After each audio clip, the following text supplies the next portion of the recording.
The History of Curb Your Enthusiasm, Season 1, Episode 5, The Interior Decorator. My thoughts on the thoughts of Jeff Garlin and Susie Essman coming up right after this. Hey everyone, I'm Yoel, and in today's video, I'm going to carry on with my thoughts on the fabulous podcast web series of Jeff Garlin and Susie Essman called The History of Curb Your Enthusiasm. And today's video is on the next episode in their series, which is Season 1, Episode 5, called The Interior Decorator. As before, I started watching the episodes again to refresh myself, although I have seen them many, many times. And so I'm going to combine my thoughts on the episodes themselves along with the thoughts that Susie and Jeff point out in their podcasts. I will link to the latest episode of their podcast in the description below, like I have with the past videos. And your comments, feedback is always welcome and appreciated. So without further ado, let's jump right in. Now, the first scene starts out with Larry getting into an elevator. He's on his way to the doctor's office, as we're going to soon see, and I'll talk about that. And there's a woman running for the elevator, and Larry does the right thing. He holds it open for her. And I noticed that once again, Larry's doing the right thing and ultimately ends up biting him in the ass, because when he gets out of the elevator on the floor of where the doctor's office is, this woman is also going to the doctor's office, and she ends up cutting ahead of him, and he loses his spot in the line, although he has a whole tirade about the fact that he actually had an appointment that was earlier than hers, but because she had signed in, she ended up being called first. And actually, Larry's right about that as well. If he has an appointment for a certain time, it shouldn't matter what order somebody signs in on. If somebody has an 11 a.m. appointment and they come at 8 a.m., does that mean that they should be seen first? That's their prerogative. That's their choice. But it should go by the appointment times. And the whole, not the whole episode, but much of the episode centers around Larry David's thoughts about that. But in any case, the good deed that he did to hold the door open for this woman ends up biting him in the ass. And Susie actually commented on that in the podcast as well. She said that no good deed goes unpunished, especially for Larry David, as is a theme throughout the Curb Your Enthusiasm television series. So I was also gratified to see that I had that thought, and Susie talks about the same thing in the podcast.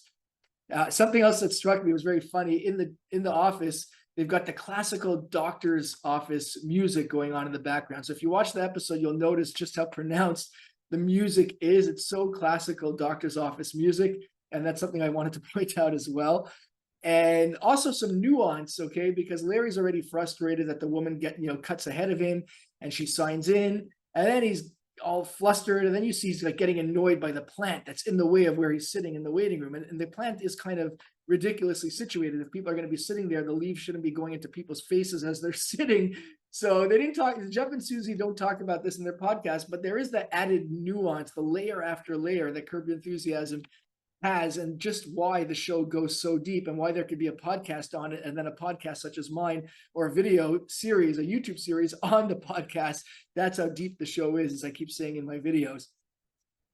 Another thing that I notice, and Jeff and Susie do touch upon this, is the idea of continuity. So in the last episode of The Bracelet, Larry and Richard Lewis are rolling around fighting, and as a result of that fight, in this episode, Larry's finger hurts, and that's why he's going to visit the doctor. So there is that continuity, and Jeff and Susie talk about the fact that in a lot of episodes, there isn't continuity, but obviously, if the story suits Larry David, then he will include continuity from episode to episode, but he doesn't feel the need to do it. And I think Seinfeld was very similar as well. There was continuity sometimes, but I don't think there was always continuity. And that's great. And it goes to show you don't have to be rigid about sticking to one sort of script or one sort of theme. It doesn't have to be all or nothing, okay? And that's a good lesson in life. Sometimes it works to have continuity, and sometimes you don't need it. It's not necessary. Only if it furthers along the storyline will Larry David use it. And I think that's part of his genius. He knows when to use continuity and when he doesn't have to use continuity. And something else I thought was interesting in terms of Jeff and Susie's podcast is that in the show, in this episode, Larry doesn't have money to pay for parking. And Jeff just remarked, because I actually was curious about this, does this happen to Larry in real life? And Jeff said it does. Larry, ironically, who's worth however many millions of dollars, and rightfully so, he's earned it. He's an absolute genius in what he's created with Seinfeld and with this show. But the fact is, it sounds like he doesn't always have cash on him to pay for parking. And it's kind of interesting that Jeff said that oftentimes Larry will have to turn to somebody he's with and say, can you cover it for me? So it was just interesting. It's a kind of an art imitating life. And I'm glad that Jeff had talked about that, because I was curious, does Larry actually come out of parking lots where he doesn't have money to pay? Now, I think with a credit card, especially these days, with all the different ways of making payments, it's probably a little more fluid. And I don't think it happens to Larry that often. But Jeff said that it definitely happened back then. They'd be somewhere and Larry just doesn't have any cash on him. And next I have here in my notes is that, so as the show continues, Larry comes home after leaving the doctor's office, and there's the interior decorator who's there.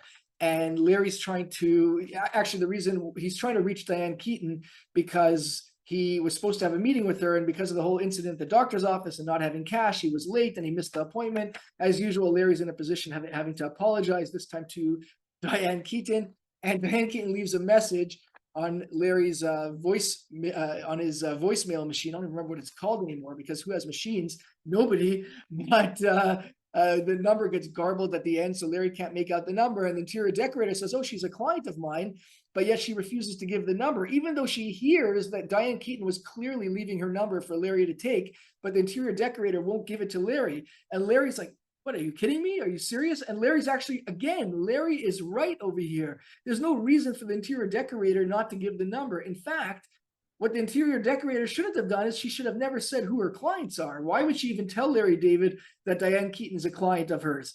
Okay, so that really was the breach. But once she said that Diane Keaton's a client of hers, and she knows that Diane Keaton is leaving her number for Larry, definitely she should have been willing to give Larry the number. So once again, in the show, Larry's upset about something that happens, and he actually is rightfully so upset. The interior decorator is really in the wrong here. And that's, again, a repeated theme where Larry is kind of taking umbrage with things, but oftentimes he's right. Okay, the people that he's talking to or he's arguing with are actually wrong, and Larry's in the right. But we'll soon see how that ends up playing out. Now, what happens next, something I noted here as well, Larry again finds himself in the parking lot, and he wants to pay back the first parking lot attendant. And the next parking lot attendant who comes along, who Larry wants to give the money to give to the first parking attendant, is actually the fellow, I think his actual name is Oscar, and he plays Oscar in The Office. And I had noticed it, and Jeff and Susie talked about how much of a wonderful actor he is. And again, they talked about in previous episodes, the best actors for Curb are the ones that aren't trying to be too funny. They're just playing the straight person. They're just being themselves, as Jeff talked about. And once again, I find that Oscar, I forgot his, I think it's Oscar Nunez, if I'm not mistaken. He's an excellent actor in just playing the straight guy, just playing himself, not trying to overdo it, just being funny in his own understated way. And this was before he hit fame with The Office. I'm sure he played in many other parts that I'm not aware of, but obviously his biggest recognition, I would say, comes from his role in The Office. And this was before he had that role. So it was interesting to see Oscar in this small but very important part on Curb Enthusiasm as a parking lot attendant.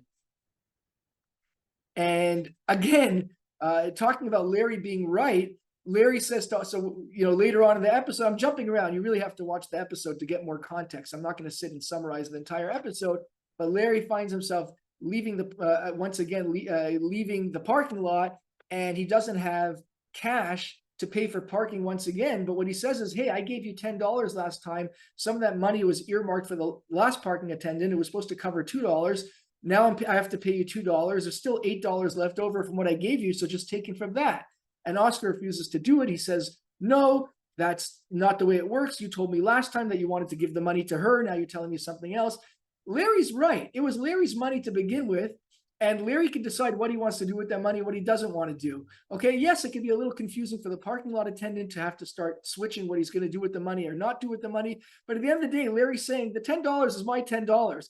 The first parking lot attendant is still getting her money. You're still getting the money that you need for me to pay to get out of the parking lot. So what's the big deal? Again, the same theme. Larry is actually in the right over here. But again, it comes back to bite him in the ass.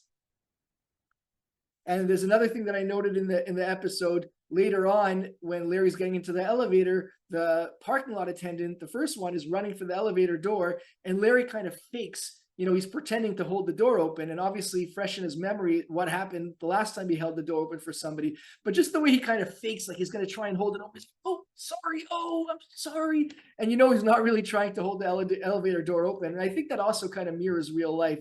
I think we've all run into people that are kind of doing something like that, where they're kind of doing a fake nice gesture, but they're not really trying to do the gesture, but trying to pass off as if they are. And nobody really ever does a good job. We all kind of know when that person's faking it. And in the episode 2, Larry was clearly faking, pretending to try and hold the door open for this woman when he really had no intention. And she called him out on it later on in the episode as well. And once again, we've got more physical humor. Larry gets into a fight with the interior decorator when he sees her at Diane Keaton's house, and he's rolling around on the floor with her. And I just thought it was funny. Speaking of continuity, in the last episode, Larry's rolling around the floor with Richard Lewis, rest in peace, I should mention, by the way, who's since passed on February 27th, 2024. And I'm recording this video on March 4th, 2024. So rest in peace, Richard Lewis. And I did a video on him. I'll try to remember to add that as a card above. And in any event, so that was the last episode where Larry's fighting with Richard. He hurts his finger. Now he's rolling around with the interior decorator, and he ends up aggravating that hurt finger. He ends up fracturing it as he has to go back to the doctor to check it out. So there's more continuity there, not only with the finger, but also rolling around fighting with people, real physical humor. And something else that I had noticed, and Jeff and Susie talked about as well, is the mispronounced names. Okay, the secretary's calling Larry David Larry David, or she had another name for him that was really funny. I don't remember it anymore. Maybe I noted it down over here in my other notes. I took notes upon notes. You see, folks, I actually do a lot of preparation here. I write some notes and then I kind of refresh my notes, although it didn't help me here because I don't remember the names that she had used. In any case, Anton Tishvili or something. No, Larry Maven, and then Mr. Davad or something like that. So all sorts of funny names. And Jeff and Susie touched upon that as well. So more ad-libbing of this actress playing the receptionist at the doctor's office, adding some comic relief in the way she was pronouncing or mispronouncing Larry David's name. And it reminded me of a story when I was in university. I have a friend, I'm not going to say his actual name. Let's just say his name was John Smith. And we had a whole bunch of people that are not from the country in our class with very difficult to pronounce names. And I remember the professor reading out every name perfectly. He was getting all these foreign names. I remember thinking, like, how the hell does he get all these names perfectly? Like, he's not mispronouncing them. Of course, I wouldn't know for sure because I didn't know these people. So maybe he was mispronouncing, but it certainly sounded pretty impressive. And then he gets to my friend's name, and again, not his real name, but let's say his name is John Smith. And he's like, John Smith. And he could not pronounce the name for the life, like the easiest of names. So I just thought it was funny. You have a name like Larry David. How difficult is it to pronounce? And the receptionist is completely messing it up. Although it could be said that maybe it was done intentionally just to get under his skin, as Jeff and Susie talk about. Something else I noticed is that the ending of this episode ends with a pretty aggressive doctor because his wife read Larry David's script and he didn't want to pay her. So the doctor gets pretty aggressive. Would that happen in real life? I don't think so. I think most doctors would be professional, but this doctor gets aggressive and threatens to not treat Larry if Larry doesn't pay up, it doesn't pay the piper. Of course, Larry has to give him his credit card. And then, kind of comical, the doctor says, oh, you'll get some air miles out of this. After he was just angry, but now he's got his money in his hand. He's got the credit card. Oh, you'll get some air miles out of it. And Jeff and Susie talked about that line being ad-libbed by this actor who did a fantastic job playing the doctor, but it was a different kind of ending. It didn't really tie everything together like the new endings that Larry David does. I remember watching an interview where he said that he started more and more tying together loose ends with his endings of episodes, but this was still early on in the Curb world, if you will, and the ending didn't really tie together anything, which is okay, but I just noticed that the ending was kind of abrupt for Curb Your Enthusiasm style. And something else I noticed, just to comment more about some of the things that Jeff and Susie talked about, was that I noticed that Jeff is very self-conscious about the production. Obviously, as a producer on the show, Jeff is going to be very self-conscious about things that we as the audience don't notice. And Susie rightly points out to Jeff, don't worry about it. The audience is cool with it. Like, it didn't affect anything as far as the audience is concerned. And I can say that as an audience member, as a fan, that's true. A lot of the things that Jeff points out, things that make him self-conscious or things that he has aggravation about, are things that I never would have noticed. So it's okay. I understand why Jeff would feel that way as somebody who's involved in the production of it. But Susie's right. It's not something he really has to worry about. Obviously, you want to do quality and you want to put out the best output that you can. But obviously, Curb Your Enthusiasm has proved itself over and over. So it's interesting to see that Jeff is still self-conscious about a lot of things that went into the production of Curb Your Enthusiasm early on. But Susie is very much in the right when she says it's nothing to worry about, because most of the time the audience will not pick up on it. And either way, we're pretty forgiving when it comes to Curb Your Enthusiasm. And something else that I thought was very sweet, Jeff is, I found that Jeff is a very sensitive type of guy. Okay, the point of this is to talk about the actual show and not, necessarily about Jeff or Susie. But I do notice that Jeff said in this podcast, he said that, he's very aware of not trying to sound like the know-it-all actor, producer, whatever, or the know-it-all about comedy. I just know some. I'm not a know-it-all. And I just noticed that Jeff is very sensitive to the audience. He's very careful about how he presents himself. He's said in other episodes, and I talked about it on my channel, how he said that even if you're watching or listening as background noise while you're working or whatever you're doing while you're driving, that's delightful too. And I just find Jeff to be a very sweet, genuine, authentic guy, very sensitive guy. And he's really delightful and a big bowl of fun, as he would say, really big bowl of fun to listen to and to watch, as is Susie, of course. And something else that Susie had mentioned that I didn't pick up on, but is so true, is back into the episode, there's a scene where Larry is trying to get out of the parking lot. He doesn't have money. And he had just gone into a fight and fired his lawyer, who, over the whole script reading incident, who ends up being the wife of the doctor who's treating him, as I talked about. And Larry he had just fired her, and he goes up to her and asks her if she has any change to pay for the parking lot. And Susie points out that Larry doesn't even hesitate. Whereas a lot of us, probably most of us, wouldn't know what to do. We'd be like, oh my, first of all, we probably wouldn't have gone into that fight in the first place that Larry did.